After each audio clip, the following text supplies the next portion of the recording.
Every year, my grandparents hosted Thanksgiving at their mountain house in the Poconos. It's been a family tradition to have Thanksgiving there ever since I was born. However, this was the first year I was feeling nervous about going. You see, my grandma and grandpop had been going through some marital issues as of lately. Supposedly, my grandpa had been seeing another younger woman on the side, and my grandmother had found out. When we arrived at the house that Thanksgiving evening, my parents told me to keep my mouth shut about it, because we didn't want to make anyone uncomfortable. I quickly forgot about the uncomfortable situation, because the Thanksgiving dinner was so delicious. Except for the turkey. Something about the turkey tasted funny, and I didn't quite know what it was. As I was realizing this, that's when I noticed I hadn't seen my grandfather once that evening. "Grandma," I asked, "where's Grandpa?"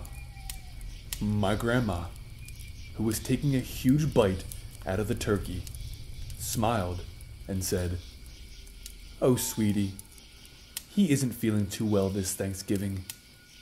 He's upstairs now, resting in bed. Would you like to go and visit him?" I nodded my head yes, and my grandma led me up the stairs to go visit my sick grandpop. When we both walked into the dark bedroom, my grandma shut the door. On the bed was a dark crumble of what appeared to be my grandpa under red blankets. As I walked closer to the bed to comfort my sick grandfather, I started to realize that something wasn't right. When I was on the side of the bed, I suddenly realized that the covers weren't red. They were drenched in blood. I was about to scream when my grandmother's cold hands wrapped around my mouth. With her other hand, she pulled back the sheets. My eyes widened with horror.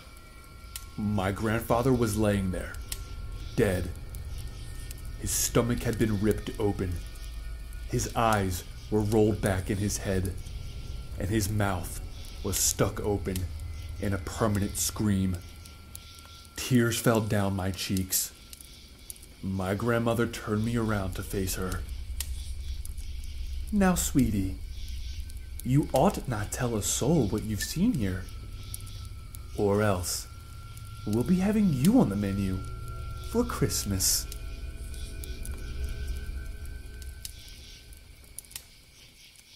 Hello everyone, and happy Thanksgiving. 2020 has been an interesting year, to say the least.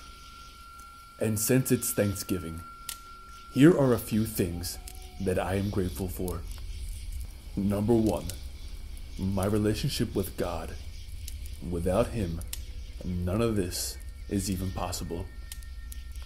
Number 2, my family and friends, who have always supported me.